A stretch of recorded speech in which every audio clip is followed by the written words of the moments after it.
If you have needs for accommodations, we encourage you to put it in the chat, and you can certainly send our Director of Planning, Research, and Evaluations, Nia Harrison, an email as well. Our agenda will proceed as outlined. Following the introductions, we're going to have the presenters come. There are 3 of them. We will have a question and answer session, and then we will put the session feedback poll up, and then we'll come with some concluding remarks and some save the dates for you. Let me turn it over now to our training alumni leader, Dr. Nikki Dow. Thank you, Dr. Penny. It is great to be here. It's great to see some of my students have joined in from Marymount University.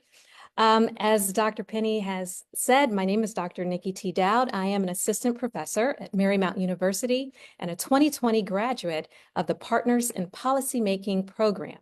As a training alumni leader, it is my pleasure to introduce our dynamic presenters for today's dynamic session. Our first presenter is Dr. Crystal Laura. Dr. Laura is a Chicago-based professor, podcaster, and founder of Built to Teach, a training and development company helping educators work on themselves for their students. She is the author of Being Bad, My Baby Brother, and The School to Prison Pipeline, a book for anyone who cares deeply about the learning experiences and life outcomes of Black boys, especially those with disabilities. Our next presenter is Mr. Jeff Fennessy. Mr. Fennessy works for the Virginia Department of Education as the Executive Director for Data, Monitoring, and General Supervision. His office provides guidance and oversight to the development of successful programming for students with disabilities in public school settings. Our last presenter is Dr. Patricia Radcliffe. Dr. Radcliffe also works for the Virginia Department of Education as a special education support specialist. Her responsibilities include supporting the special education monitors within the department through training activities and special education monitoring through review assistance. So at this time, we will now hear from Dr. Laura. Thank you. Thank you so much, Doc. I appreciate the introduction. Thank you for having me, Dr. Penny, organizing, and all the folks who were on that earlier slide to make this happen. I'm grateful to be here and be in community with folks who care about things who I care deeply about. I'm going to share my screen.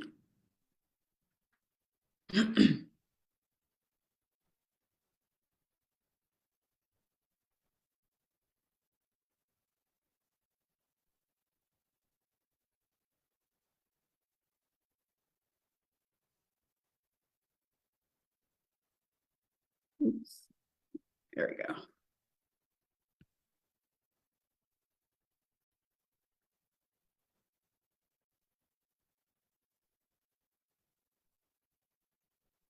That we have some visual to amplify the remarks that I'm going to offer to you today. Let me just make sure you're in the right place. I realize that I'm standing between, really the only thing standing between you and your lunch. So if you are here, it is likely because you were here on purpose. You are here because you are someone who wants to deepen your advocacy in the disability community and perhaps beyond. You are someone who is specifically drawn to the topic of the school to prison pipeline, maybe out of curiosity, because you feel like you don't know enough, maybe out of curiosity because you urgently need to know more today and tomorrow and the day after that, and maybe because you want to fill some gaps that you know that you have. That kind of self-awareness is the kind of self-awareness that allows us to deepen our knowledge base and get in community with people who care about the things that we care about. And I'm grateful to be here with you. I tend to think about this image a lot, not only because I'm Chicago-based and we have like snow 12 months out of the year, and I'm typically dreaming about somewhere warm and sunny and with lots of water, but also because this visual reminds me of the places where I tend to land, the places where I tend to get in community with people. I want you to notice that on this beach and on every beach, so you may remember your last vacation, there are people who are walking by the water. There are people who are afraid of the water. There are people who are like, that water, it looks tempting, it looks gorgeous, but I'm just going to walk right on by it because it's cold and it's uncomfortable and I refuse to get in it. There are people who even suit up and still walk by the water. There are people who suit up and maybe put a tiptoe in, but you and I'm imagining that we're these folks here. I'm imagining that we're the people who realize that having difficult conversations is uncomfortable, who realize that talking about things like prison and the ways in which schools interact with prisons, two systems that seem like they should be entirely different and have nothing to do with one another, that is an uncomfortable thing to do, but also that it's a necessary thing to do any time of the year, but especially during this time of year, during Black Joy Month, when we could be thinking about all the ways that we could be enhancing opportunities for joy and freedom and peace for everybody, but especially Black people. So thank you for being here. Thank you for being in the water with me. I had a fantastic introduction by other folks, but I want to just uplift the particular pieces of my identity that I'm bringing into the room today. Yes, I am a professor, a full tenure professor of educational leadership here in my hometown. I'm also a coach to folks who know that they have gaps and want to work really closely to develop those, to fill those gaps. I'm an accomplice to people who are forward thinking about how to take our schools and our institutions to new places. I am mission focused. I am a mother of 2 Black boys, 1 middle schooler, 1 high schooler. So all the parents in the room, woo, we got it, right?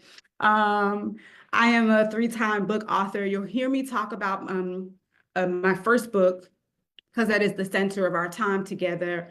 I do a lot of talking, particularly doing critical PD facilitation. This is really important, y'all. It's also important to understand that I am 50% Tupac and I am also 50% Deepak.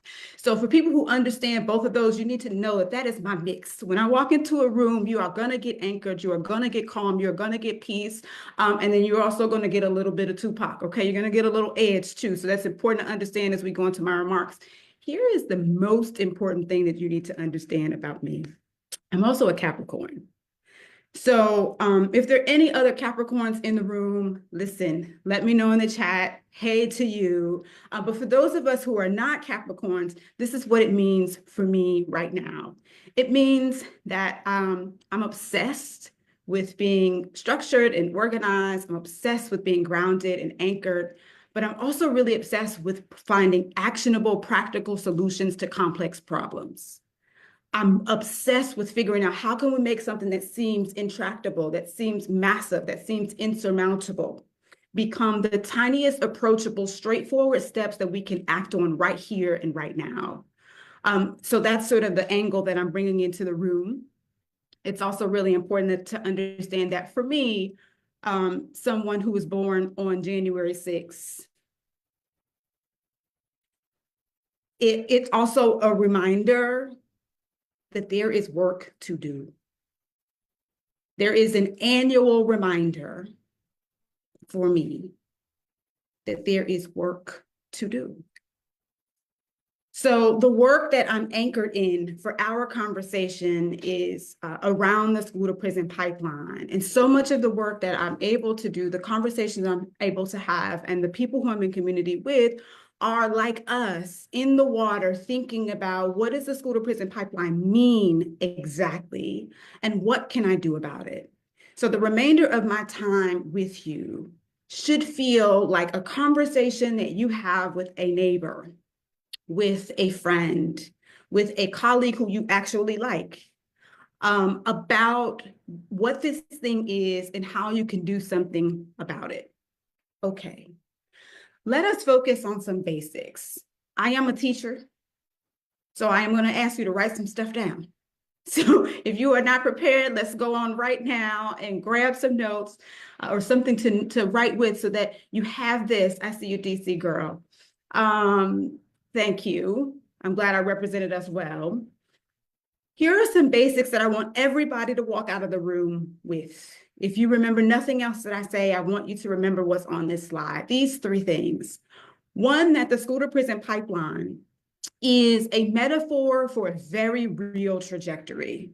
I know that many people in my profession, many academics, many policy wonks Many even activists and advocates make the school to prison pipeline feel like it's not something that you and I can make sense of. But I want you to know that, people think in metaphors and learn through stories. And so the clever thing about this framing is that this is just a very simple, straightforward way for us to understand that just like there is a trajectory from, from kindergarten to lower school or elementary school, or if you're from Chicago, grammar school, from grammar school, elementary school to middle school to high school to college and gainful employment, there are, for some young people, particularly young people at various disadvantages, young people with various vulnerabilities, young people with various disabilities, there is also a very real track from schools to the streets and ultimately to prisons. This metaphor is trying to help us visualize that. It's a metaphor to describe a very real trajectory. It's also important for us to understand that there are 3 ways that people typically describe the school to prison pipeline. It's also a source of confusion. I love what we do as academics and scholars, constantly coming up with concepts and theories and ways to describe things to get, sort of really granular about the big picture things that we see, but sometimes it can be confusing. So let's just, everybody be on the same page. There are 3 other ways that people describe the school to prison pipeline, that metaphor to describe a very real trajectory. One is the schoolhouse to jailhouse track. One is the cradle to prison pipeline. And another is the school prison nexus. Let me say that one more time. One is the schoolhouse to jailhouse track. One is the cradle to prison pipeline. And another is school prison nexus. And it's important for us to know that those 3 are like close cousins, not triplets. So whereas the school to prison pipeline is this broader metaphor to help us understand that trajectory from schools to jails and prisons, the schoolhouse to jailhouse track is in my area, specifically thinking about the ways in which schools are impacting that trajectory. Schools and the people who work in them create policies, practices, and processes that create conditions in schools that young people need to recover from. Pause. Let's hear that. So the schoolhouse to jailhouse track is trying to help us understand the ways in which school adults, people in my profession, former high school history teacher turned professor, that people in my profession, adults, well-intentioned, well-educated, highly credentialed, still manage to create policies, practices, and processes that produce conditions that young people leave us because they need to recover from. The cradle to prison pipeline is trying to focus our attention on something bigger, trying to help us think about macroeconomic policies that make schools and the people in them operate as we do. So the fact that we have an education secretary who knows quite a lot about wrestling, not so much about running schools, that would be a concern to somebody who is thinking about the cradle to prison pipeline.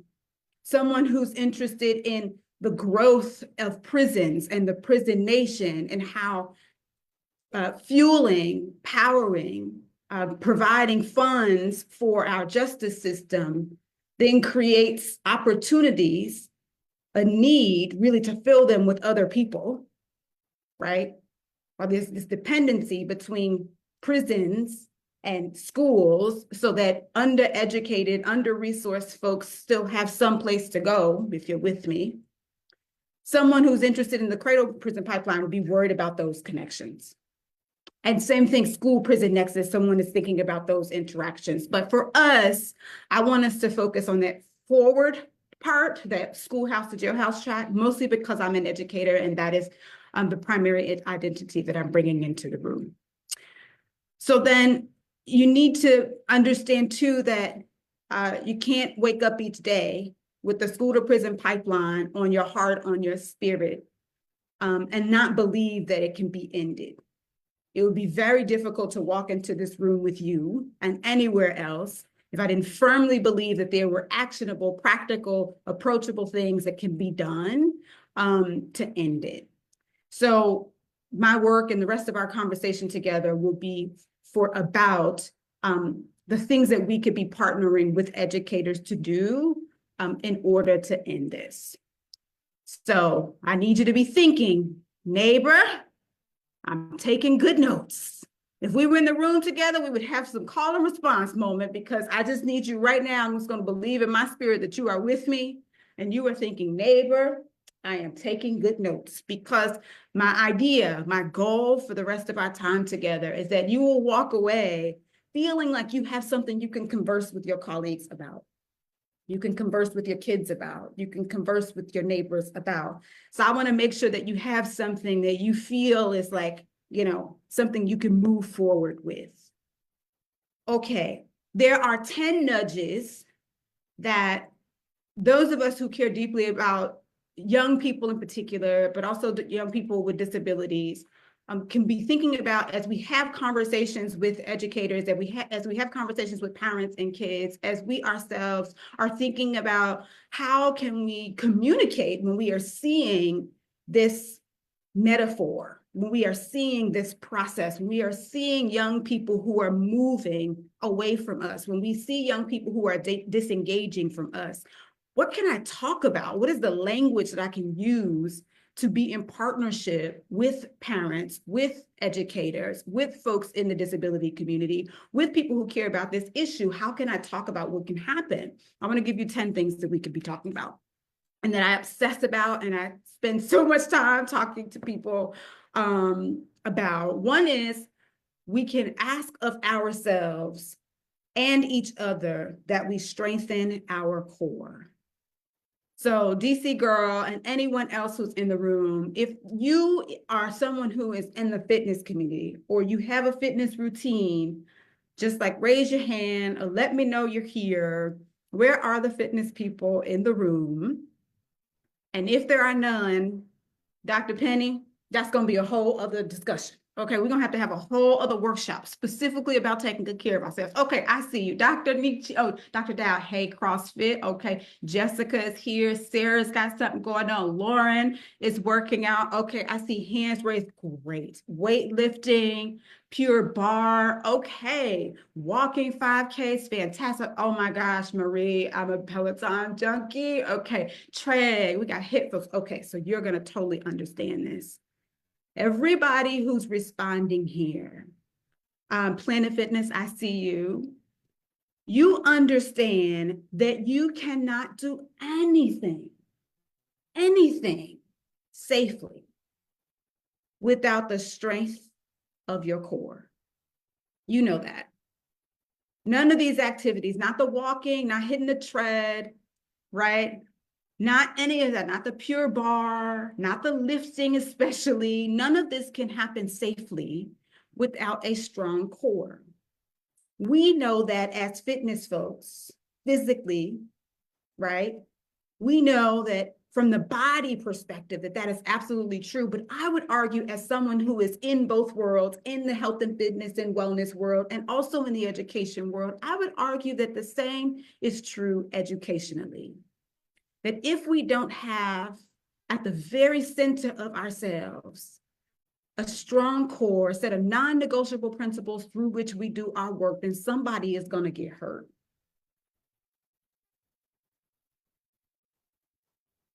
If we don't have a set of non-negotiable principles through which we do our work, then somebody is going to get hurt.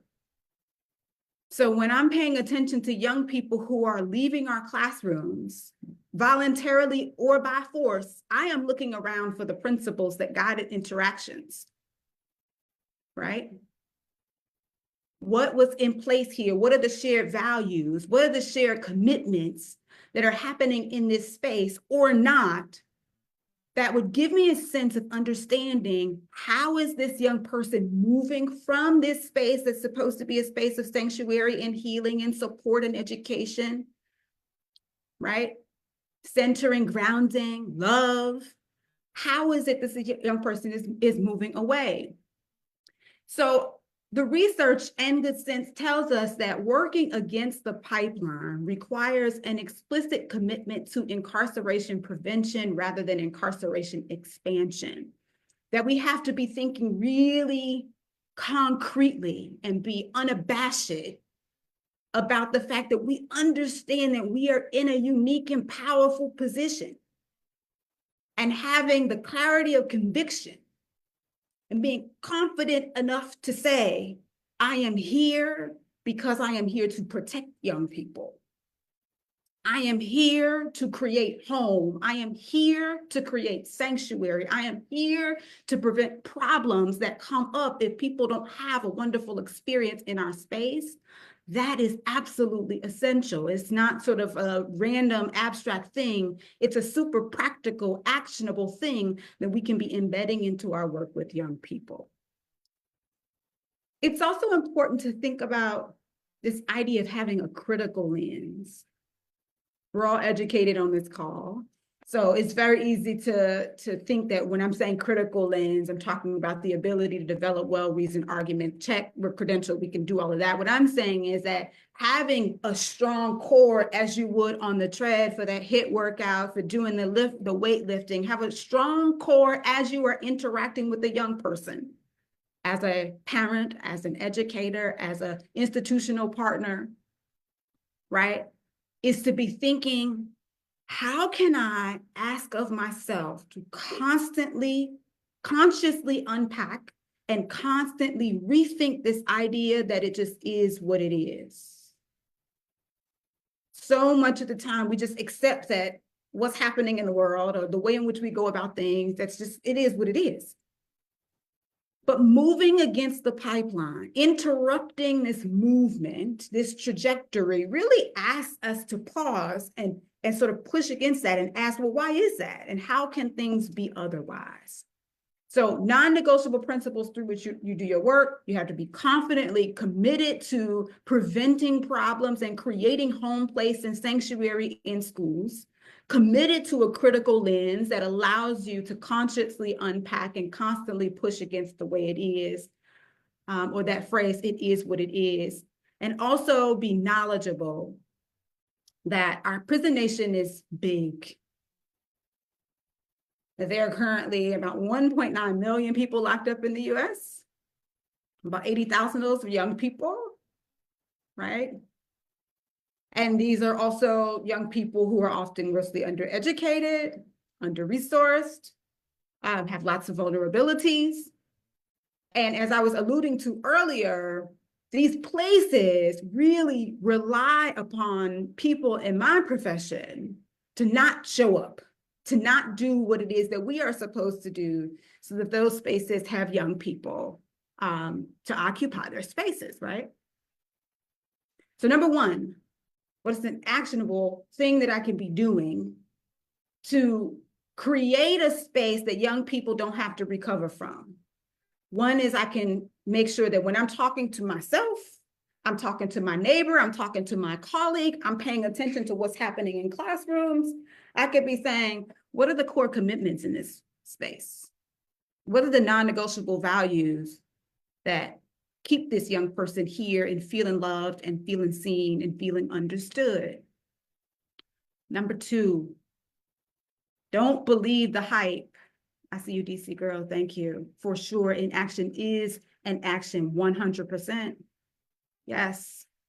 Rachel says, and they also rely on us to not question what is being done, for sure. Your two comments are connected. Our silence is often acquiescence, right? It's also complicity. It's us deciding like, hey, it is what it is, right? I can't move on that. So what we're trying to do in this short time span that we're together is to put in our notes, no, there are things I can do.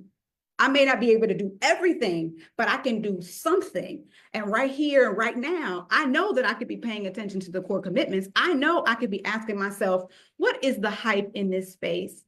I'm gonna trust the tech czars, gods, goddesses right now, and Eli, so that when I press this button, it's gonna show you a short film, a short video. It's like 3 minutes of a TED Talk that I think is helpful for thinking about or setting the stage for thinking about the hype. So let us see how this goes. Fingers crossed, toes. Here we go. Grammarly is a must-have for Of students. personnel. Grammarly has this generative AI tool that can quickly generate an outline for my papers, and from here I can use this as Let's think about height.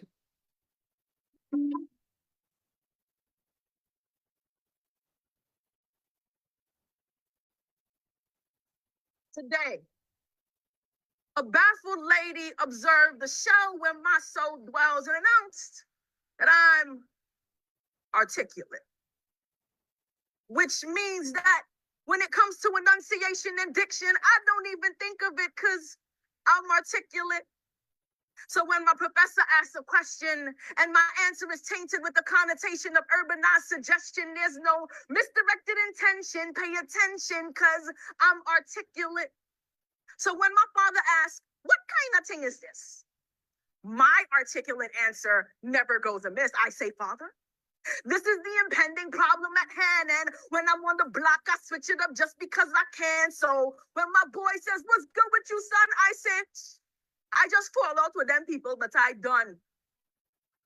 And sometimes in class, I might pause the intellectual sound and flow to ask, yo, why does books never be about my peoples? Yes, I have decided to treat all three of my languages as equal because I'm articulate. But who controls articulation? Because the English language is a multifaceted oration subject to indefinite transformation. Now you may think that it is ignorant to speak broken English, but I'm here to tell you that even articulate Americans sound foolish to the British. So when my professor comes on the block and says hello, I stop him and say, no, you're being inarticulate. The proper way is to say what's good. Now, you may think that's too hood. That's not cool. But I'm here to tell you that even our language has rules. So when mommy mocks me and says, y'all be mad going to the store, I say, mommy, no, that sentence is not following the law. Never does the word mad go before a present participle. That's simply the principle of this English. If I had the vocal capacity, I would sing this from every mountaintop, every suburbia, and every hood. Because the only God of language is the one recorded in the Genesis of this world, saying it is good, so I may not always come before you with excellency of speech, but do not judge me by my language and assume that I'm too ignorant to teach, because I speak 3 tongues. One for each, home, school, and friends. I'm a trilingual orator. Sometimes I'm consistent with my language now to switch it up so I don't bore later. Sometimes I fight back 2 tongues while I use the other one in the classroom. And when I mistakenly mix them up, I feel crazy like I'm cooking in the bathroom. I know that I had to borrow your language because mine was stolen. But you can't expect me to speak your history wholly while mine is broken. These words are spoken by someone who is simply fed up with the Eurocentric ideals of this season. And the reason I speak a composite version of your language is because mine was ripped away along with my history. I speak broken English so the profusing gashes can remind us that our current state is not a mystery. I'm so tired of the negative images that are driving my people mad. So unless you've seen it rob a bank, stop calling my hair bad. I'm so sick of this nonsensical racial disparity. So don't call it good unless your hair is known for donating to charity as much as has been raped away from our people. How can you expect me to treat their imprint on your language as anything less than equal? Let there be no confusion. Let there be no hesitation. This is not a promotion of ignorance. This is a linguistic celebration. That's why I put trilingual on my last job application. I can help to diversify your consumer market is all I wanted them to know. When they call me for the interview, I'll be more than happy to show it. I can say what's good, what's agwan, and of course, hello. Because I'm articulate. Thank you. Ooh. That video has had, that video has had, 1.4 million views. And I'm sure that I have accounted for 1.39999, you get what I'm saying, of the video or the views, because I am consistently full. Yeah, mic drop this. I'm consistently full over and over and over again of all the ideas, different ways that we can think about stories, hype, biases, narratives that we've picked up from so many different places, from our colleagues, from our uncles and aunts, from our parents, from our schools, from the media, from our neighborhoods. There's so many places where we have been influenced. And we have different ideas about who we are in relationship to other people, who young people are, who our students are, what counts as good language, what counts as good appearance, what counts as good interaction. And all of that, here's the point for us, y'all, as we're thinking about policies, practices, and processes that we create as adults that our young people are expected to navigate, but that the reverse reaction or the way in which they're interacting with is that they end up saying, nope, this is not the place for me. As we're thinking about that, all of these stories go into what we create. What we think shapes how we speak shapes how we act and how we interact and create policies and practices to manage our interactions with other people. Who is in this room who understands what I'm saying?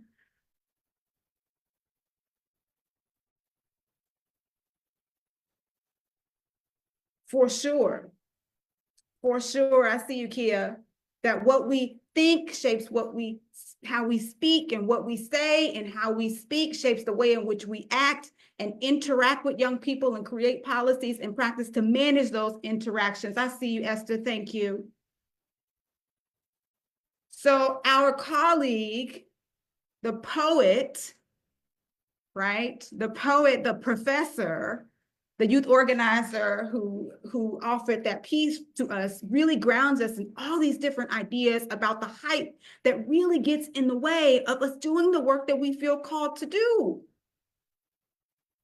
So another thing I talk to my colleagues about is the words that we speak.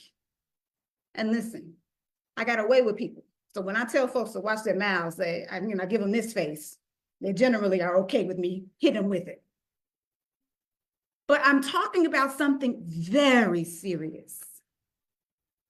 Research tells us that educators say these words that are on the screen to young people in their presence regularly. That boys of color are often described as bad and trouble and dangerous and criminal. That girls of color are described as angry and sassy and loud and disrespectful. And gender nonconforming students and LGBTQ students are described as defiant and messy and sick and confused. And then we act confused when they don't want to hang out with us. Make it make sense. So we could be strengthened in our core, asking ourselves, what's the non-negotiable principles through which I do my work? And I'm going to say it in one sentence. I'm going to be super clear about who I am and what I'm here to do. Then I'm going to make sure that I am thinking about the stories that I have in me, good, bad, indifferent. These are stories that are in me that then get executed, implemented, show up. They get manifested into the world in the way in which I create policy. Somebody asked about that. Yes. Thank you. See, I love how we help each other in the room. Okay. DC girl is taking notes. She saw that earlier slide. Neighbor, I'm taking notes. So yes, policies, practices, and processes. We're also going to be very careful about the way we speak. So if you are someone who's going to leave this session and say, now I'm going to start looking. I'm going to start training myself to pay attention to the ways in which school to prison pipeline supporters, enablers, promoters, fuelers are happening. I'm going to start paying attention to how teachers talk to young people. I'm going to think about my own young person. If you're a self-advocate in the room, I'm going to pay attention to my own experience. What are the ways in which this showed up for me, right? Okay. This is an important book by Kirsten Olsen that you might be interested in. Again, I'm a teacher. I can't help but share resources, okay? There's a book called Youth Wounded by School.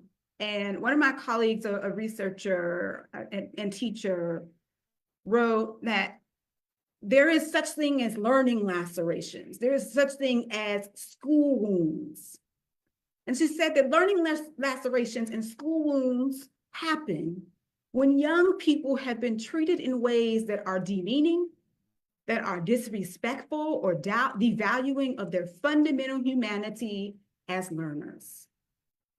So when I'm on the lookout, what are the ways in which my young person, me, myself, my students, my community members, the folks who I advocate for, have been demeaned or disrespected and devalued of their fundamental humanity as learners?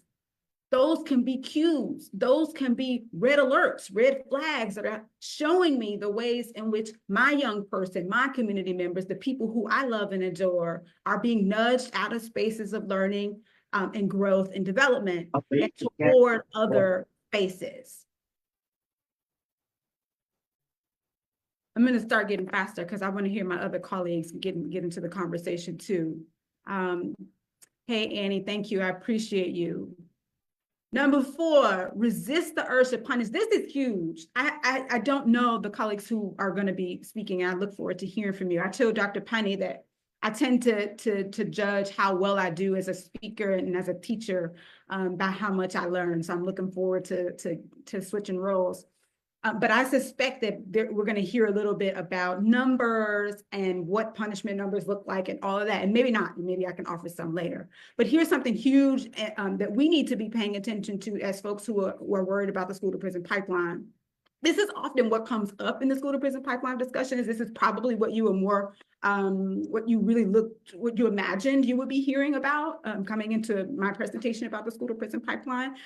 And it's essential. It's not the only thing, which is a big part of my labor, is helping people sort of broaden the lens and be like, hey, but what about this other thing that is present every single day and makes young people not want to come to school, right? But we should talk about this. We, in education, are very, very good at punishing. We are good at it. We are empowered to do it, right? We have so many practices that are already in place to deal with issues of harm and healing, right? We have age-old detentions and suspensions and expulsions. We have fines. There's a huge network here in Chicago, in my hometown, that up until a few years ago was making $150,000 annually just on student discipline fines. And I'm talking about fining young people for having a button unbuttoned on their button-down shirt, for being out of line if they're supposed to be in a single file line, for not having their ID, for bringing a bag of chips into school. We're talking about young people, okay? For bringing a bag of chips into school, right? Notice too that some of these infractions sound a lot like being in a prison, out of line, don't have your ID, button on button, the button down shirt. And also just as a sidebar about this particular network, it's also the case that the network serves lots of young people. The schools are positioned in communities that lack a whole lot of resources. So then you connect infractions to then having to pay money. And then here's the kicker. You connect money or being able to pay these fines to matriculating through your program, so you can't graduate from the 8th grade program from the school to move on to high school unless you pay down these fees that oftentimes your family can't pay because you are educating and learning and living in a low-income community. So there on the backs of Black and brown young people in low-income spaces is a very clear example of the school to prison pipeline, because here's what we know, that the 8th grade year is a pivotal year when young people decide whether or not school is for them. So then we hold them back because they can't pay the fines for having the buttons unbuttoned on their button-down shirt. They can't move forward, and they make a decision that school is a place to recover from. Somebody hears me in this room. Suspensions and expulsions and fines and grade retention and ability tracking. So many people in this room know about this, that special education services and resources are a gift, are a blessing for so many families, so many young people, so many adults, so many communities. And also, it's often abused and misused and used as a dumping ground for Black and brown children that people really just, need to move aside, right? There are also counsel transfers where some families are like, well, here's this other program that would be really great for your young person. I'm not sure that this school is a great fit, right? That happened to my brother, right? You should try this alternative setting. Surely an alternative school is a better fit than this traditional school. Again, making the connection in young person, but oh, something must be wrong with me. This space is not for me. It's also true that in 14 states, it's still perfectly legal to beat young people in schools. Corporal punishment is allowed in 14 states. And also we arrest young people. There are schools, there was one here in Chicago, a high school that had a booking station in the school, making arrests easier, faster, and more efficient. So when people tell me that the school to prison pipeline is just a metaphor, that it is not real and experienced by young people, when someone tells you that, I want you to think about this slide, right? I want you to think about this slide. I want you to think about the notes that you accumulate. I want you to think about the examples that people are already offering in the chat. People who see this experience, understand this experience, are making sense of what we are saying together. That's not true. We have real examples of how our policies, our processes, our practices are working against our own interests. We should be focusing on reducing police presence in our schools. We tend to think that police in schools make us safer. Research tells us the opposite, that they damage trust, that they sort of create space between families and young people, right? Create discomfort. We should be transforming school climate and culture to make sure that we are positioning belonging, that we are positioning feelings of love and affection and people feeling at home and like that this place is for them. We need to be restoring and focusing on restorative justice and restorative practices. Again, Dr. Penny, that's a whole other discussion to be had here, but I need to drop at least a little something so you all are following me and you know that there are practical things that we could be focused on. So that last piece was focused on how can we resist this natural inclination to respond to issues of harm and healing with retribution?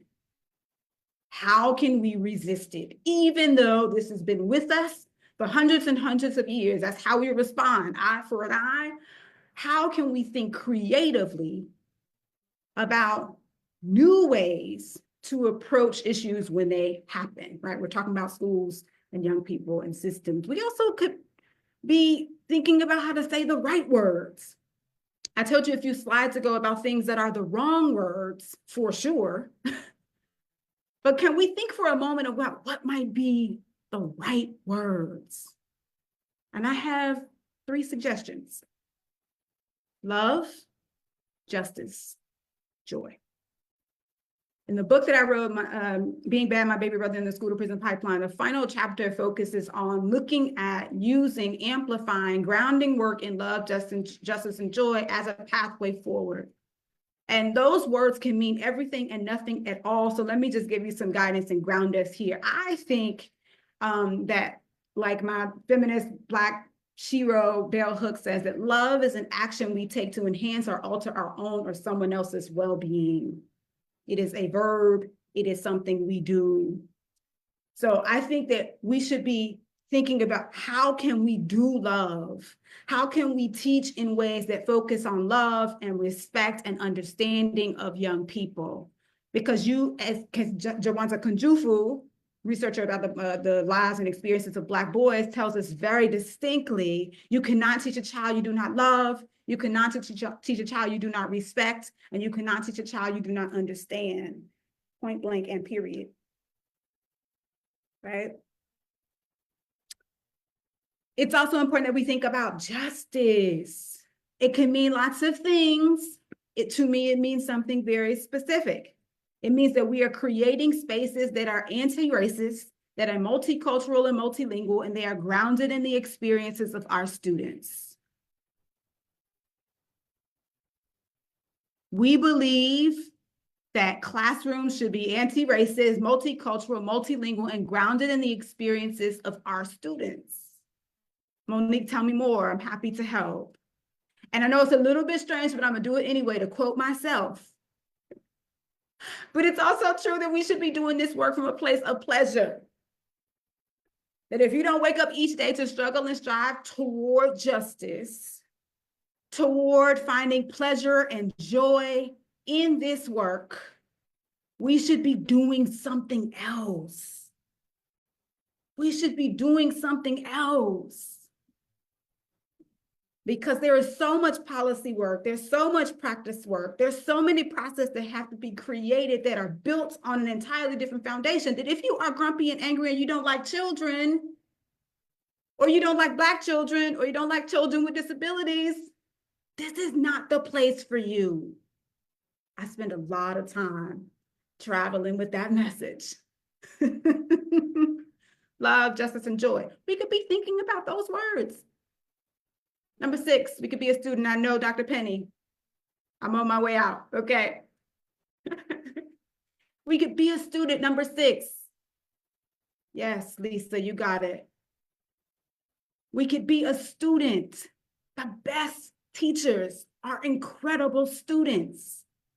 They are people who are committed to being real and being relatable and being a reflection of the world, so that young people come into classrooms and they see themselves in them. We have to be students. We have to be saying, well, let me be a student of my students, of their family. How can I use what is important to this young person, to this family, to the experience of being a person in the world with all kinds of gifts and abilities? How can I use that as a jumping off point for my work, right? And then we build on it. We say, okay, now that I've been a student, I took the time to learn my people, right? To assume that young people are experts on their own lives, on their own gifts, on their own challenges, on their own affordances. And I've taken the time to learn those things. I can use those in our time together. Here are 3 people I want you to screenshot for further study. Gloria Latson-Billings, who is known for work on culturally relevant pedagogy, Geneva Gay, who's worked for culturally responsive pedagogy, and my friend Django Paris, who's known for culturally sustaining pedagogy. Similar to earlier when I talked about the cousins, right, not triplets, very important here, but you can screenshot or email me later and I can send you some stuff. But our goal is to create home. I've said it over and over and over again. Our goal is to create home. Because when young people stay in our space and we've created a space that feels like sanctuary, then we are actively moving against the pipeline. It's important that you pay attention to the people who are in this room. If you don't know each other, hey, it's important that you pay attention to the people who are commenting in our chat. It's important, particularly if you agree with these folks, if you feel lit up by these folks, because this is not the kind of work that you can do alone, right? This is not the kind of work that you can do alone. You need to have squad goals. You need to have community. You need to have people. So when folks are concerned about the work that they do, or even committed to the work that they do, it's very easy to get siloed and isolated if you are not surrounding yourself with people who care about freedom, right? Who care about peace, who care about collaboration. And this is what, among many other lessons that I get from one of my favorite teachers, Queen Bee, is something that we could be reminded of as we are thinking about moving against and navigating the school to prison pipeline. This is essential. I mentioned it earlier, I'll say it again here because it aligns so perfectly with number 9. You can't do everything, but you can do something. So pick a lane, whatever that lane may be, and go hard.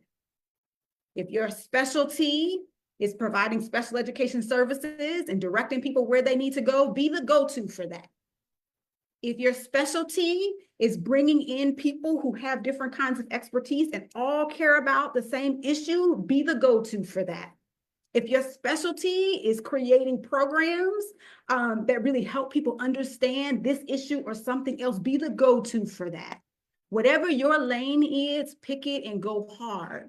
And this, even though there's a massive campaign to have everybody be panicked right now and feel so overwhelmed that there's nothing we can do but hide and not turn on the television to maintain our sanity, and I respect it. It's also true that this is not the time for that, right? Because another one of my sheroes tells me, reminds me, and I'm reminding you today that this is the time when folks like us, when artists, when teachers, when organizers, when collaborators, when trainers, when facilitators, when administrators, when company owners, this is the time when we go to work. It's not the time for despair or self-pity or silence or fear. We speak, we write, we do whatever it is that we do, because that is how we heal. That is how we heal. I'm going to leave you with the last one, the nudge that we want to offer as we are thinking about where does the pipeline show up? What are the habits? What are the enablers? What are the things that strengthen this pipeline? We want to tell our folks to be well, because this is real talk. That in August, everybody looks like this first owl. Everybody looks fantastic. The outfits match, okay?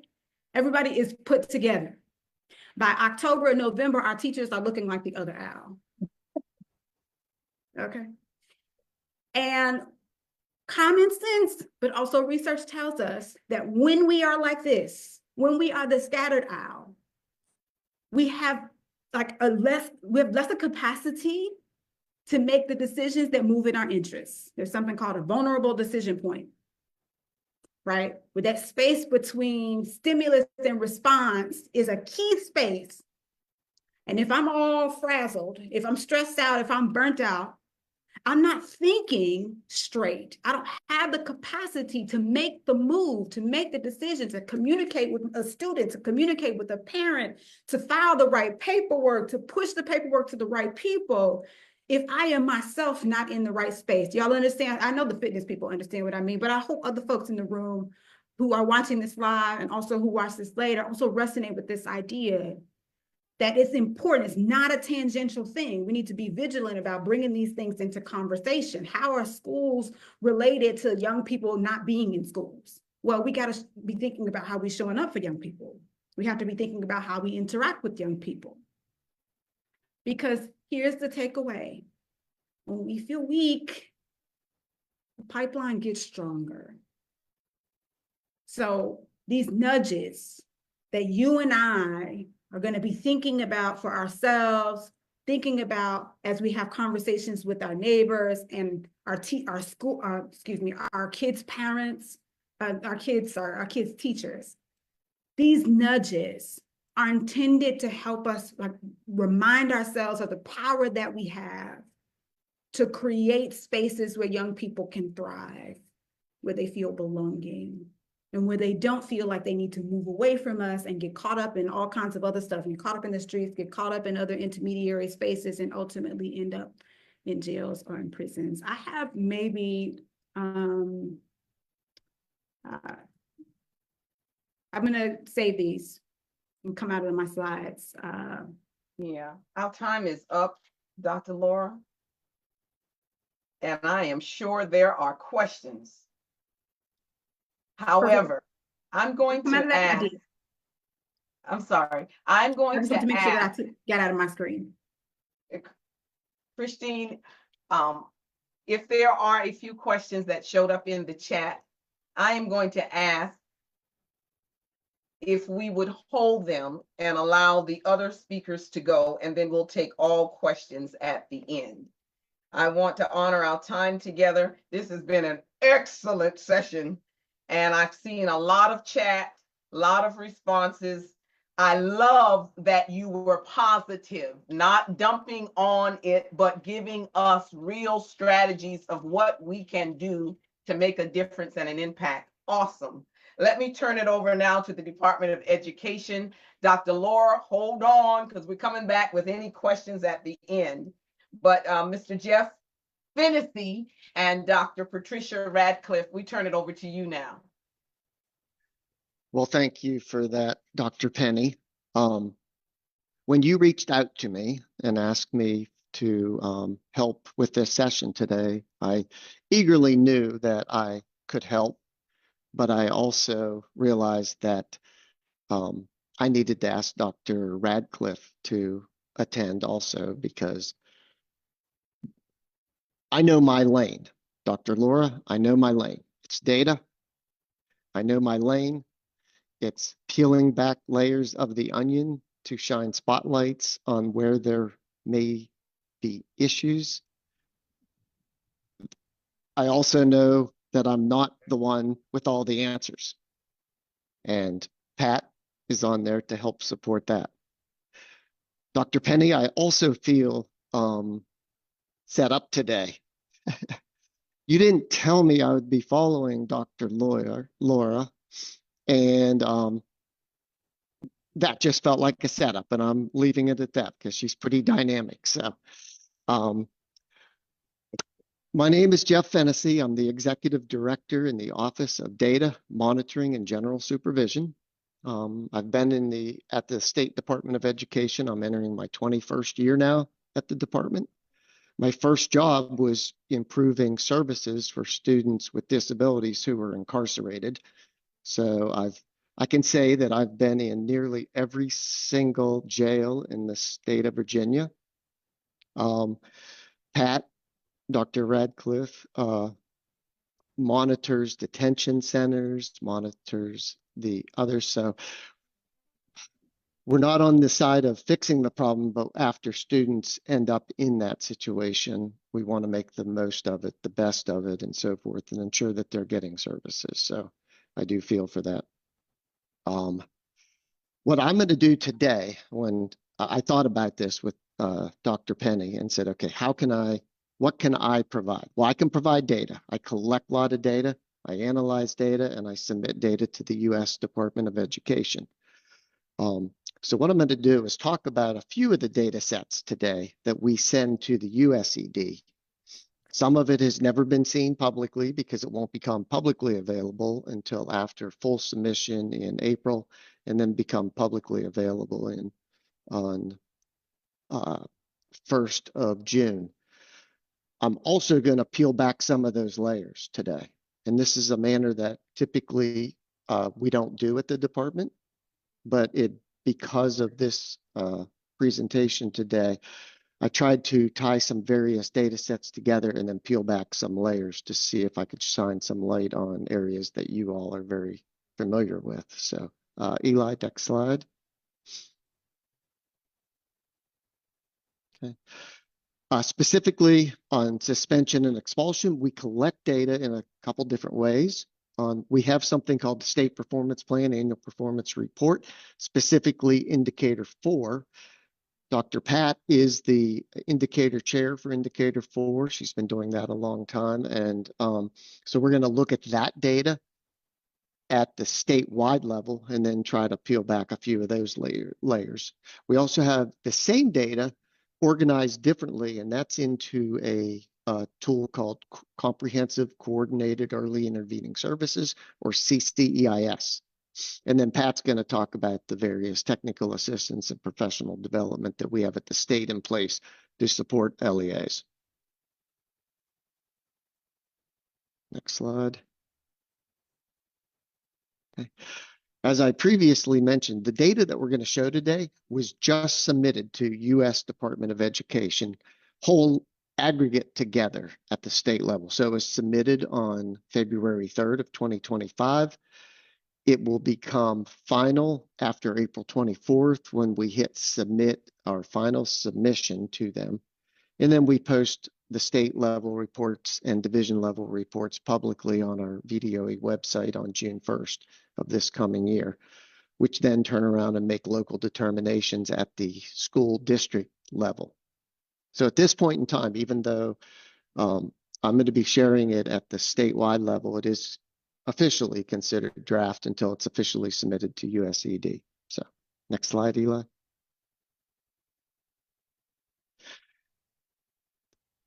The SPP is really designed to have 14 different data sets.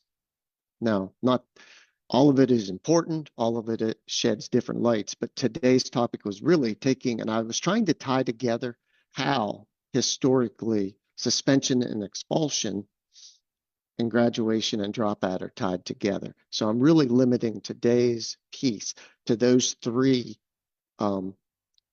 specific data sets. So our compliance data of suspension and expulsion, and how students who left school last year in the 23-24 school year around graduation and dropout. So let's take a look at that. Okay. So when I'm talking about graduation, the federal language is the percent of youth with IEPs. So this does not include any 504 students. Students with IEPs who exited from high school with a regular high school diploma. So in the state of Virginia, that's your standard diploma, your advanced studies diploma, and your IB diplomas. And we compare that or divide that by everybody who left school over the course of that school year. So in this case, it's going to be the 23-24 school year. However, it is lagged year data. So one more slide. We're really talking about the 22-23 school year data in this case. It is important to know that any of the data I show around targets and stuff, there was a federal definition change that required us to set new baseline data in FFY 2020, so 3 years ago.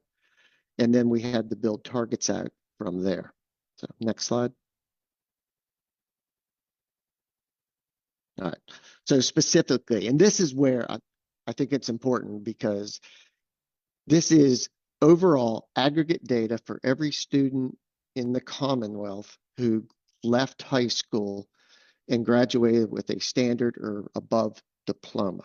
So that all boils down to one number. So 71% of our students with disabilities who exited that year exited with a standard or above diploma. So that's what gets reported publicly. We're going to do the same thing with our dropout and with our indicator 4 data. And then I'm going to start peeling back the layers to see, because that doesn't really tell us much. That's all students with disabilities who exited over the course of the year with a standard or above diploma. And you could see we're making slight growth. We had a little dip last year in 2022, and now it's back up. Okay, next slide. Let's see here. Yes, this includes all students who exited, regardless of their, if they are in regular public schools, publicly placed in private schools through the IEP. So this doesn't include students who are parentally placed in private schools, but it does include students who are publicly placed in private schools through the IEP. Indicator 2, which is our dropout rate, that's the same. The denominators are exactly the same numbers. They left through one of the avenues, state-defined diploma, certificates, they aged out, dropped out, and so forth. And then the numerators are those that left as a dropout. So they were categorized as a dropout through our data collection system by the school divisions. Once again, it's lagged year data. So next slide. I'm trying to go through these first ones kind of fast, because I think we need to spend some time with peeling back these layers. So this is also those that exited or dropped out during their 22-23 school year. We had the same data source change, therefore we had to set new data baseline and then targets from there on out. So what did that look like over the course of the last 4 years? So since 2020, that first column, FFY 2020, that is the baseline data. So that's why those numbers match, because that was the starting point. I really wished I could have taken it out one more so it didn't end in 666. That just felt bad to me, but that's where we ended up, and I couldn't change that. So, and then, so this number we're hoping goes downward, not upward. Remember, this is dropout. So we did have, and remember, the pandemic was going on. We were coming out of the pandemic and such. So there was a a fluctuation there that we may not have seen traditionally. I'm not sure, but this is where we were. So what this is saying is in 2022, 2023, about 8 out of every 100 students exited their education through dropping out. What this doesn't, and one of the layers that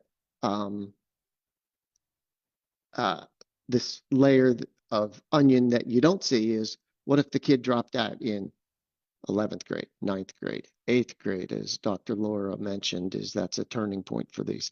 So that can be one of the most misleading things also is this, but in the course of 22, 23, about 8% of our students with disabilities dropped out. Okay, now we're going to talk a little bit about the suspension and how it's collected. So next slide.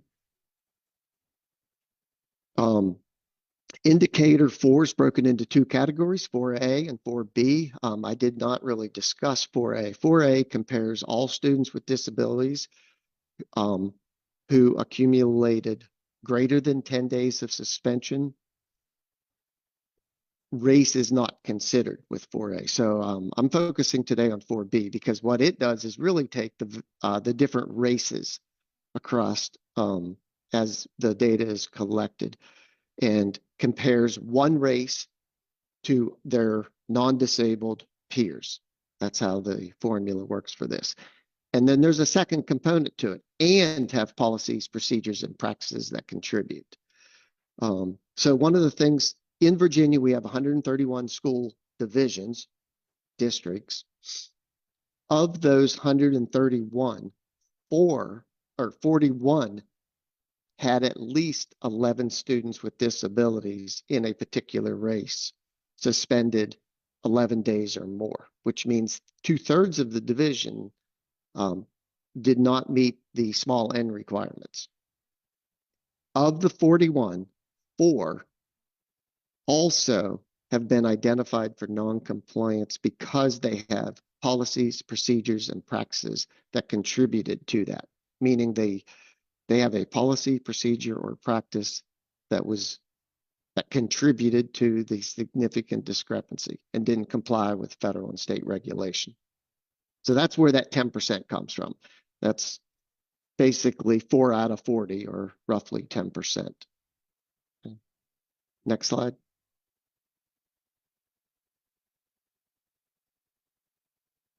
Same thing. Lag year data. So this data came from the 22-23 school year. So they accumulated 11 days or more of out of school suspension during the course of that school year. Now, the pandemic did greatly affect the number of school divisions that met the small n, because you remember most of our kids were sitting at home, so therefore they weren't being suspended out of school. So those numbers really fell to 0 and then have, over the course of the last 3 years, been moving back up to almost pre-pandemic numbers. It's a compliance indicator, and there are no targets set for this because we want 0% of our school divisions to have there's a student suspended out of school 11 days or more inappropriately. Okay, so now let's go to the next slide and we can start looking at what some of this data looks like. Before that, we have what I mentioned is CEIS. So CEIS is a little bit different. It's you've heard the term significant discrepancy. Now this is significant disproportionality. So same type of data. There are many calculations around coordinated early intervening services. What it does is it takes 7 specific races and looks at those individual races and how they're affected for identification. So that would be like our indicators 9 and 10. How they're being served in the various placements, whether it's in the general setting, whether it's in the generalist setting 80% of the day or more, or being outplaced. So that would be similar to our indicator 5. And then discipline, and it's like indicator 4B on steroids because it looks at discipline through 5 different lenses instead of a single lens. It's looking at in school, out of school, short term, long term. It's just many different ways of looking at it. Next slide.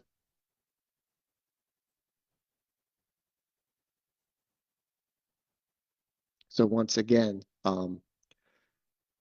we use the term risk ratio with this. And I love the term risk ratio because what it doesn't compare to the state average, it compares one race to other races within the same division.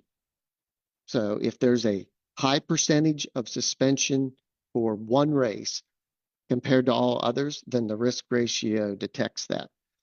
So it doesn't really take, I believe it's an easier conversation to have with school divisions when the data shows that one race is being treated differently than other races within the division itself. So it's not like state averages and so forth. So I support the risk ratio as a methodology for uncovering significant discrepancy. Next slide. This is just a visual that shows the last one. So the risk ratio is what is a specific, or how is a specific racial or ethnic group at risk for, and then those three columns: receiving special ed and related services, being placed in a particular environment, like in a private day placement or in a self-contained classroom, and then experiencing a particular disciplinary removal compared to other students' risk of that same thing occurring. So in all, I run 98 different calculations per LEA for each of the 131 school divisions. Next slide.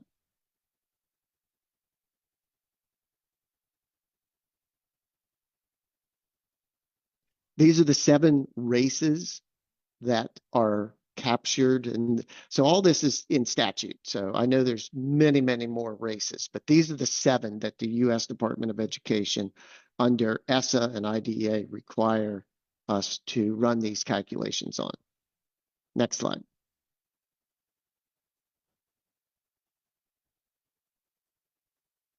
When I mentioned that CEIS is like indicator 4 on steroids, we look at it through 5 different lenses. So the age range is all students with disabilities. So in the state of Virginia, we allow 2-year-olds. So we have our 2 to 21-year-olds included in the numbers.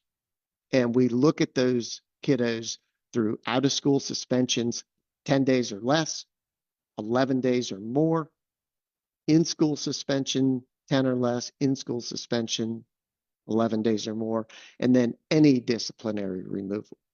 So although each student is calculated no more than once in each of these 5 categories, they will show up in multiple categories. So it is duplicated, kind of, because a child could be out of school suspension 5 days, so they would go in that first calculation.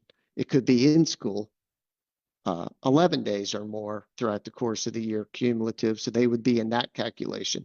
And then anybody who receives a disciplinary referral would be in that final one, that disciplinary removals in total. All right, next slide.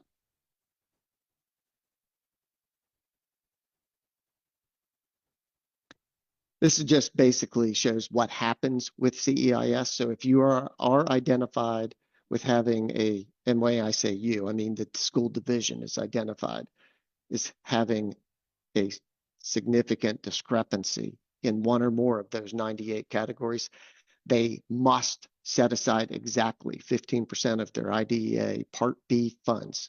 So they have special ed funds to address that issue, whether it is a specific group around discipline or a specific group or race around placement or whatever. So they have to set aside those monies and then address that specifically through a corrective action plan with us. Next slide. All right, so now we're finally to the part where we can actually have some meaningful discussion and look and start peeling back the layers. So in this slide, what I tried to do was, and as I mentioned, I'm going to try to look at the data and see where are we at. So the benchmark, not students with disabilities. So that's that top line. How do our general education's do when we're talking about standard and above diplomas. So in Virginia, we had about 81,000 students without a disability last year exit school with a standard or above diploma, or 76,000 out of 81, or 95% of our students without disabilities graduated with a standard or advanced studies diploma. So 6% dropped out or found they might have gone GED or some other certificate. Compare that to our students with disabilities as a whole. So our students with disabilities as a whole, about 73% graduated with a standard or higher diploma. So that's kind of the number that we typically see. And no, that's the outer layer of that onion. So then if we continue down, I said, well, remember, I collect the data through 7 different races. So with today's discussion, I said, let's take a look at the Black race. So as you can see, 67% of Black students with disabilities graduated with a standard or advanced studies or IB diploma last year, which as you could see, so they lag behind about 6% from the overall population of students with disabilities. And then if you go down to Hispanic, if you look at all, that number jumped to 76%. So Hispanic students are doing a little better than the all students with disabilities number at 73. And white students are right around the same at 76%. This was the most alarming statistic to me, is I said, well, let's break the Black students with disabilities, the Hispanic students with disabilities, and the white students with disabilities into races, because we always hear Black males struggle more. So the numbers show that. As you can see, if you look at the Hispanic, 77% of females, 75% of males. So right there, that's where the 76% comes from. White students, 78% female, 75% male. That's where the 76% comes from. 67 has 2 vastly different populations. The Black female students equally shocked me, I think. I did not realize how well Black females perform.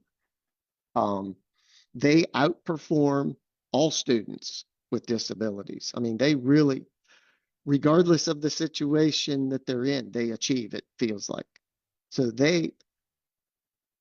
they are kind of masking the Black male issue of only 40%. So 6 out of 10 Black males exit school with less than a standard diploma, whether it's being dropped, whether it's dropped out, whether it's an applied studies diploma, whether it is a certificate of completion or a dropout. So that discrepancy really stood out to me. That's why I circled them in green and red. Then I wanted to take that data and compare it to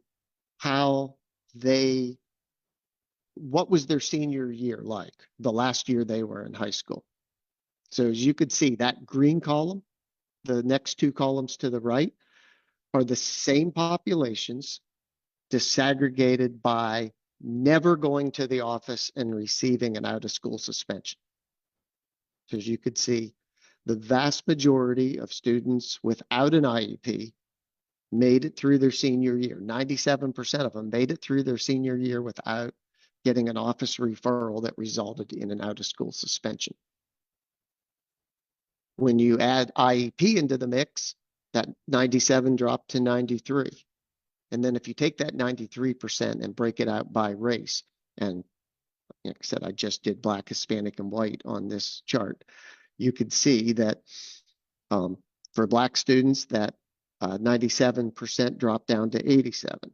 For Hispanic students, that 97% dropped down to 95. For white students, that dropped down to slightly under 95. And then you don't see many discrepancies by race and gender in the Hispanic population or the white population. However, there's a huge discrepancy by gender in the Black population. Once again, that 97% drops the whole way down to 65%, so a nearly 30% discrepancy. And you can see where that 30% discrepancy showed up. It showed up in the next category of those suspensions of 1 to 10 days. And then once again, the greater than 11 days. So if you carry that line the whole way across over into the red, you'll see that that the all students is less than 0.5% of the students without disabilities received 11 days or more, including expulsion, where it's nearly 5 or over 5% for the Black males. So let's go to the next slide, because I do want to make sure that we have time for Pat also. Same type of chart, but this one is looking at dropouts. So of course, with dropouts, you're trying to get those numbers to be smaller. And this is where you could see Black males just kind of jump off the screen, where non-disabled students are dropping out at a rate of less than 6%, students with disabilities less than 8%. The Black males are dropping out at nearly 20% of the time for those that exited. And then of the dropouts, let's take a look and see what their discipline record looks like. I didn't expect this, I think, but 80% of the children who dropped out during their senior year weren't suspended. I really didn't expect that. Of those 262 Black males that dropped out during their senior year, 210 of them dropped out without a suspension on their record. 34 of them were suspended 1 to 10 days, and 18 of them had long-term suspensions or cumulative totals of 11 days or more. I would want to look more deeply into those 210 records, see what was going on with them. Maybe they were more disengaged at the time. Maybe their attendance was really down. There's more to that story. Why did those 80% that dropped out not have any suspensions? And I have a feeling that we need to peel back a couple other layers of that to kind of shine a spotlight on those 210 students to see what was going on in their life where they ended up dropping out during the 23-24 school year. Okay. I think I have one more slide. Yeah, so then I tried to say, so this slide takes that data and then breaks it out into the various other ways to exit in addition. So for the Black males, that middle one, that 537 kiddos who graduated with a standard or above diploma,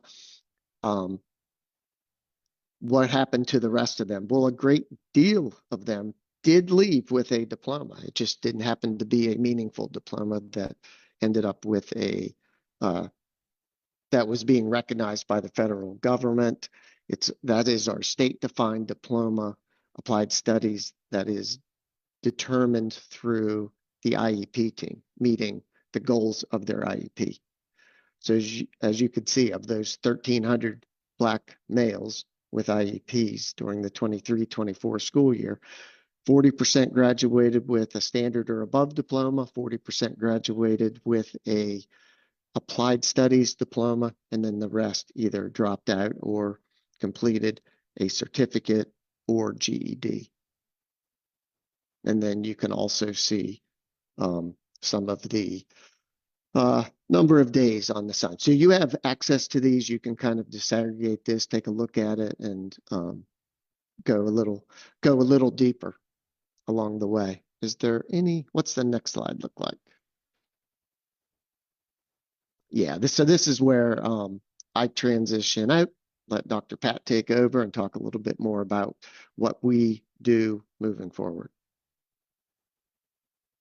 Thank you, Jeff, and good afternoon. So once they get into the cycle of being suspended, and we call long-term suspension more than 10 days to less than 365 days, we call expulsion over 365 days. They can't come to school until that time frame is over. What do we do to protect those children once this happens to them? And we want to be in the mode of trying to prevent. So we have a process in place to help school divisions to try to prevent getting students to the point where they are being suspended or expelled for extended periods of time, because when they're not in school, they aren't learning. So we require, once you get on the list based on Jeff's formula of getting a risk ratio, once you get on that list, you get a letter from the Virginia Department of Education, and you're required to do some things. The first thing is you need to complete a self-assessment. The self-assessment must be completed by a committee. We ask them to pull people from their school divisions together to answer some questions and to gather some data and to review documents that they have. And we also have them to have at least one person who's in general education to be on this committee. The school division gets the committee together, and then they start gathering their policies, procedures, and practices that are used as they develop and implement a child's IEP. We also ask them to look at how they use positive behavior interventions and supports, and are they securing the child's rights through procedural safeguards. And I will share what some of those are for people who are not from Virginia in a minute. Based on that information, they look at a sampling of children's IEPs who've been suspended for more than 10 days or expelled. We actually get them to look at student records to determine whether they follow the rules under IDEA, which is the Individuals with Disabilities Education Act. There are safeguards within that law that school divisions are supposed to do before they suspend kids. And if they suspend them, what they're supposed to do to ensure that they're still being educated. The process also involves them looking at how they use positive behavior interventions and supports. Once that is done, they determine whether they are in compliance with Virginia regulations. If they are not, they are required to do a corrective action plan. They're supposed to verify that they have made corrections, and then we go into the school system to validate what they said is accurate, and then they receive a letter of closure. So let me talk a little bit about some of the things that this committee is doing. This committee is looking at whether they are following procedure safeguards when they suspend kids. There are specific processes that are supposed to occur, or practices that are supposed to occur when you suspend the child. You're supposed to have manifestation hearings. That is what you determine whether the child's disability actually caused the misconduct, or whether the child's IEP was followed or not followed, which could have caused the misbehavior. There's to do functional behavior assessments. That's where you look at the purpose of the behavior. Kids usually misbehave for a reason, and there are ways to figure out what the reasons are so that you can correct them. They're supposed to be doing behavior intervention plan. This is a prescriptive plan of how you're going to change the behavior. And many times we tell children that they're misbehaving, but we don't give them other ways to behave. In other words, replacement behaviors. Some things are acceptable when you're upset, some things are not. Have you told children what to use to replace the things that are not acceptable? We also make sure that they are following procedure safeguards. And procedure safeguards are those protections that we give to children with disabilities and their parents to ensure that they're meeting the mandates of IDEA. Individuals with Disabilities Education Act. And some of those procedural safeguards are providing prior written notice. When you refuse to do what a parent wants you to do, or you propose to do something, you're supposed to put in writing what you propose or refuse so a parent truly understands what is going on with their child. Parents have a right to participate in meetings. You have to notify them in enough time so they can participate. Now I get a notice the night before saying, we need you at school tomorrow for a meeting on your child who's going to be expelled from school. That is not enough time to get a parent to school. They have a right to review their child's records. Sometimes, unfortunately, there are things in the records that the parents are not aware of, or are inaccurate, or they disagree. And parents have a right to review records and ask for things to be removed. And there's a process for that. Parents have a right to consent before any services are provided to their children or taken away from their children, or children placed into special ed. Parents have a right, and kids have a right, to have an evaluation that is so detailed that it provides academic, behavior, and functional development of children so that they can develop an appropriate IEP, or individualized education program. All these are rights that parents have that we monitor to make sure this is happening once you suspend the child. And they do the self-assessment. Another benefit, before we go to benefits, I want to talk about the corrective action plan. Once a school division develops a corrective action plan, they have to put timelines in place and what trainings or resources they're going to use to try to prevent suspensions of children in their school division. And so we have them submit this plan, we approve the plan, and then we come out and close out the plan. And the school divisions have to show documentation that they have done what they had in the plan and that it has changed the behavior. Not just that I had a training and 40 teachers came. Did the training change the behaviors of the teachers so that kids are not being suspended for things that are really not at the level of suspension? And so we verify those corrections, and then we do a letter of closure. Could I have the next slide, please? So the self-assessment presents plenty of benefits for the school division. The first one is awareness. When we have them do the self-assessment with a committee, and we try to get them to include people on the committee who might be a candidate for over-suspending, sending too many children to the office, having little tolerance for misbehavior, we want them to be on that committee. And so when they start the self-assessment, it creates a huge awareness. We have committees come back to us and say, oh, I never thought about it like this way. I didn't know that we were doing it this way. Oh my gosh, this is interesting. And we are going to stop doing this and that. That is the most important benefit that comes out of self-assessment. Awareness, being aware that you cannot suspend children continuously and expect that they're going to graduate with any kind of diploma, or that they're not going to drop out.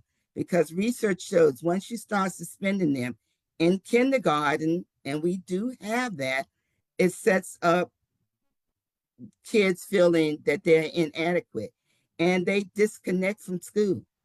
Even you as an adult, if you miss work for a couple of days and you go back to work, you have to get people to catch you up. Things change that quickly. Think about children missing schools for 2, 3, 5, 10 days and being expected to catch up when they come back. They are lost. And so that's when we start losing our children very, very early. So that's one of the benefits of doing the self-assessment. Another benefit is that the committee begin to see what settings that they're having the most misbehavior. They begin to note that there is a trend that most of the misbehavior occurred in the hallway, or the cafeteria, or in the bus loop, or in the locker room, or in areas where there's no adult supervision. They also begin to see what times of the day that misbehavior occurs. They begin to see a pattern. that they have most of their misbehavior first thing in the morning, or at lunchtime, or during PE, or during unstructured time. They also begin to see what people seem to be having the most difficulty. It's important that they notice that Miss Smith had all the suspensions. She sent most of her kids to the office, where Mrs. Jones didn't send any of her kids. That's the kind of data they get when they bring this committee together. They also note that they have most misbehavior when there are substitutes in the building, teacher substitutes, or when the assistant principal interacts with kids rather than the principal. These are trends that they begin to see as they do that self-assessment. They also can identify specifically what behaviors that they see mostly happening. Verbal threats, that seems to be a big deal. Kids were verbally threaten you to do things, but they have absolutely no resources to do it. But yet we're required to suspend those kids. Hitting, profanity, running away, screaming. We do have a lot of kids who are run away. And believe it or not, kids are suspended for running out of their classes. So they sent them home for 10 days because they didn't stay in class. Well, where did they go? Well, they walked down to the office. I mean, they begin to see that some things do not make sense. Now, I use the word ridiculous. They begin to see things that are literally ridiculous when they start suspending kids. We actually looked at one record, and the child was suspended because he was chewing gum. This is a true story. And the teacher told him every day, stop chewing gum in my class. And she began to suspend him for chewing gum. So when we approached the teacher, we said, did you say you can't chew gum, but you can chew on a straw? Because obviously this child needs this kind of stimulation in order to maintain himself in class. And she hadn't thought about it. So doing this self-assessment gets you to start talking and problem solving. Another benefit of doing a self-assessment is ensuring that we're using positive behaviors and supports. We want to get kids to be proactive in changing unwanted behavior. So we introduce proactive cultural and behavioral supports to children in order to get them to change their behavior. Next slide.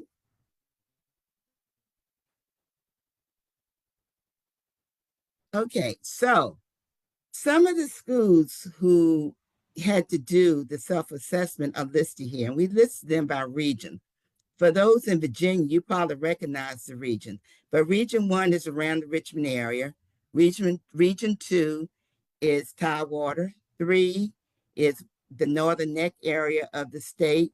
4, Northern Virginia. 5, the Shenandoah Valley area. 6 is, I'm sorry, let me put my glasses on.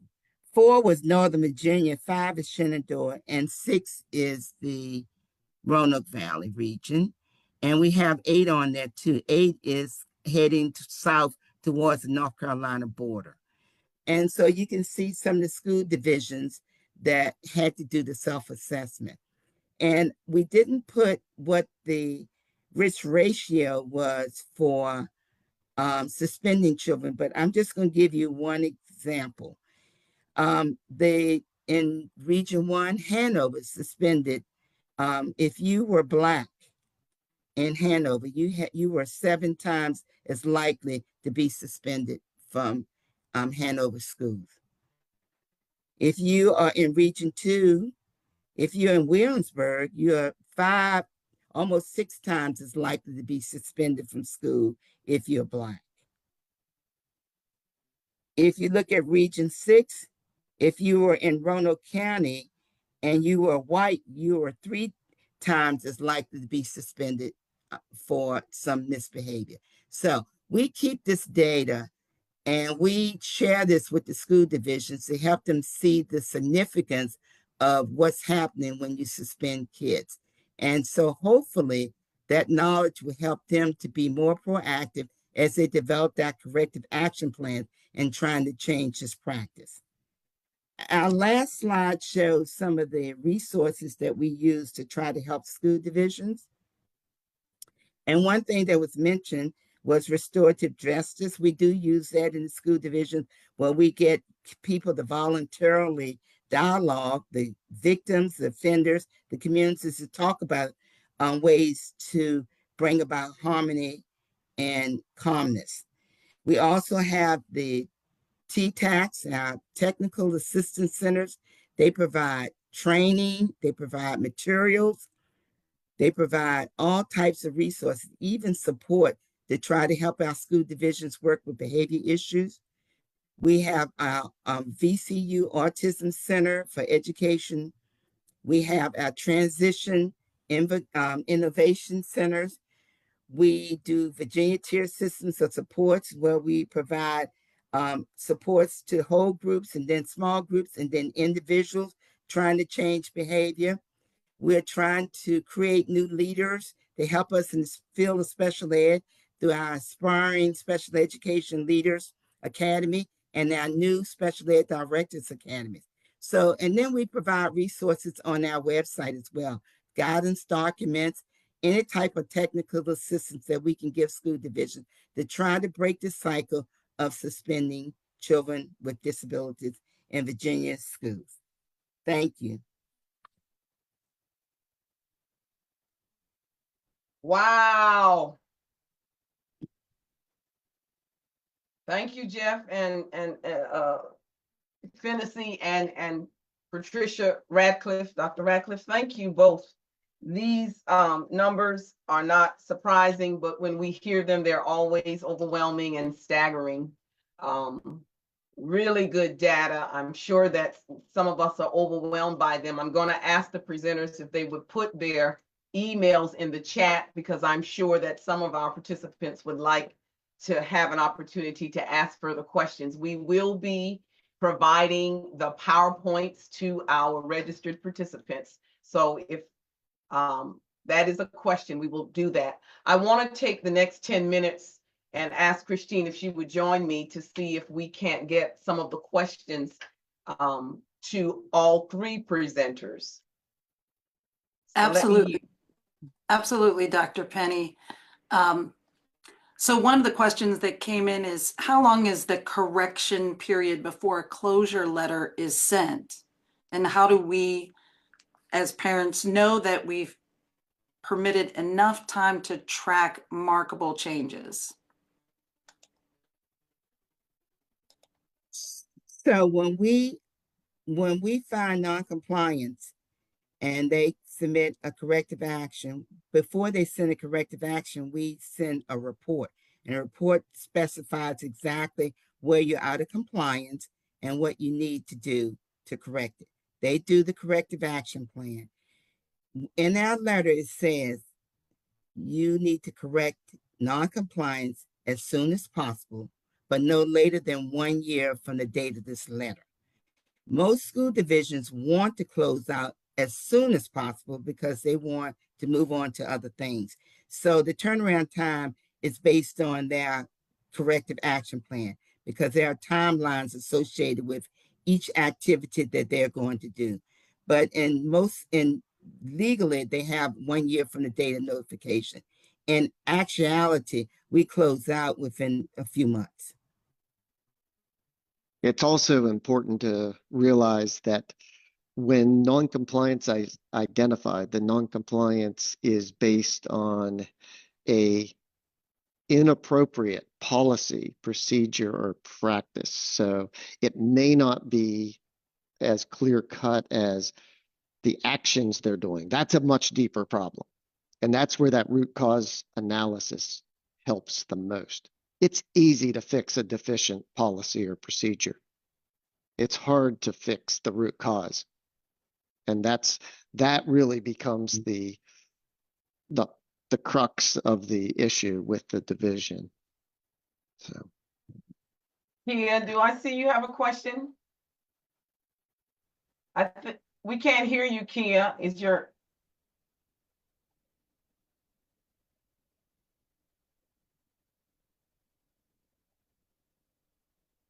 something's wrong with your button? Put it in the chat for us, Kia, if you can. Christine, are there other questions or? So I had a quick question based off of some of the data that you had shared.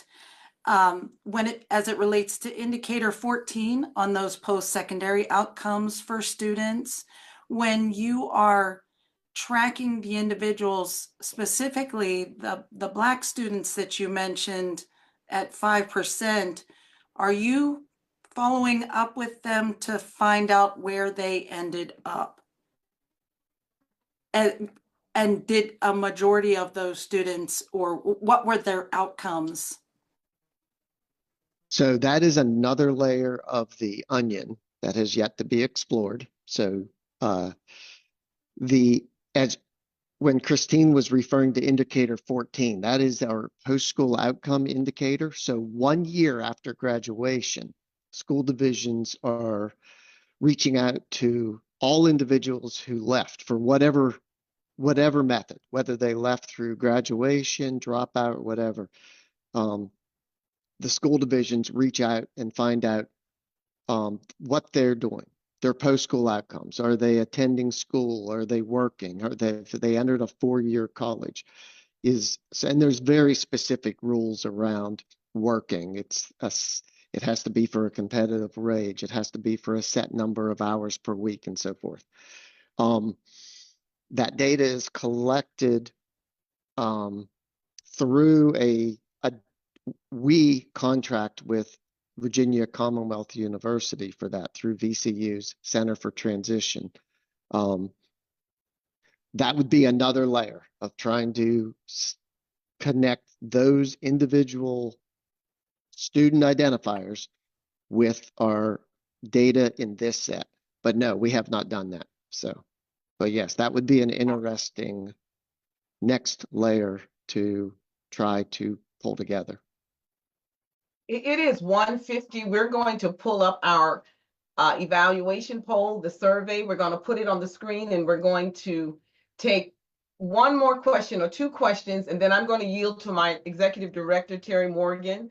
I wanted to ask two questions. One, Dr. Radcliffe, that committee, you say you guys go to the school districts and you give them the feedback, you share what you found out, et cetera.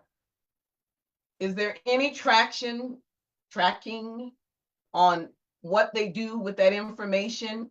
Is there another layer to figure out, are they doing anything different? I know that's a loaded question and I don't expect you to really have an answer, but. Well, once they complete the assessment, they see up front that they're out of compliance because they had to check their policies, procedures, and practices. And in all fairness to our 131 school division, it's very rare that their policies and procedures are out of compliance because that's in everything under IDEA. What we find is that their practices are out of whack, that someone down in the school didn't follow what they were supposed to follow. And when they see that, then they have to go and fix it. And yes, they have to put in the corrective action, how they're going to fix it, the timeline for fixing it, who's responsible for fixing it, all of those things for accountability. And then we go and double check. And not only do we double check to see if they fix it, we look at new records to see if it impacted any new students. Did you mess up with another student? So we not only looked at the students that were unfairly treated, but we look at a new population to make sure the same thing is not happening. So there's a good checks and balances there. Thank you. That's good to know there's follow-up. My final question is to Dr. Laura, and then Terry, I'll yield to you. Your book, those 10 nuggets that you shared with us earlier, are you recommending that had those 10 nuggets been followed, implemented, that perhaps your brother would not have ended up where he did? Can you speak a little bit about that? Yes, of course. First, I just want to uplift the work that Pat and Jeff described. What a beautiful synergy across the three presentations. Very different pieces of information, different foci, but like the thread among us is unified and strong. And I just really appreciate what you're doing. Jeff, I'm gonna tell you, that 210, that's gonna keep me up at night. I'm like, what is happening with those 210? Senior year, never suspended.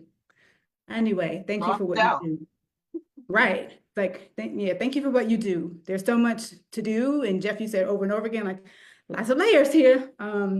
So much to do, but you are doing good work. And I appreciate you. Those 10 things, the nuggets, the nudges, came out of being in conversation with people just like this after the book was written. So these things didn't appear in the book. They came out when I was on the road immediately after the book came out and interacting with people who were like, okay, this is an entirely different way to think about the school to prison pipeline. What do I do tomorrow?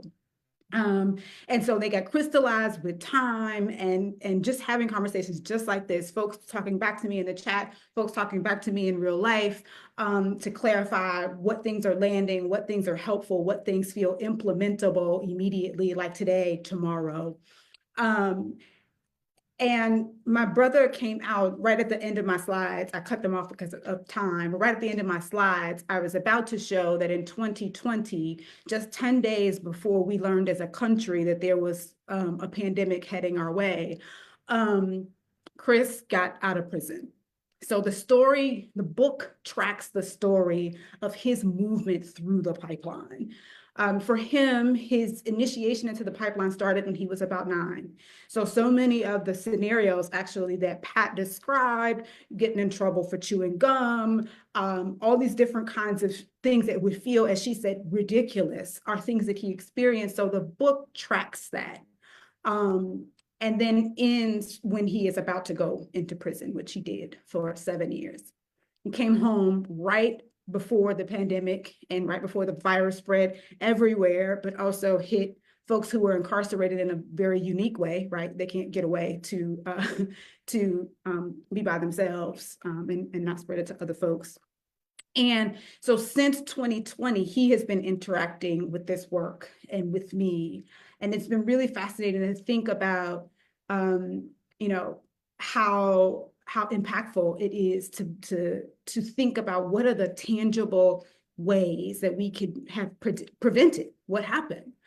And I think, Doc, that the most important thing we can do is to start where we are. So we tend to think about this thing as a long-term thing. Well, in 10 years, we could be thinking about a new person who's going to be at the head of things. In 10 years, we can look at the new leader. In 10 years, we can imagine a new policy. In 10 years, the onion will completely be unveiled.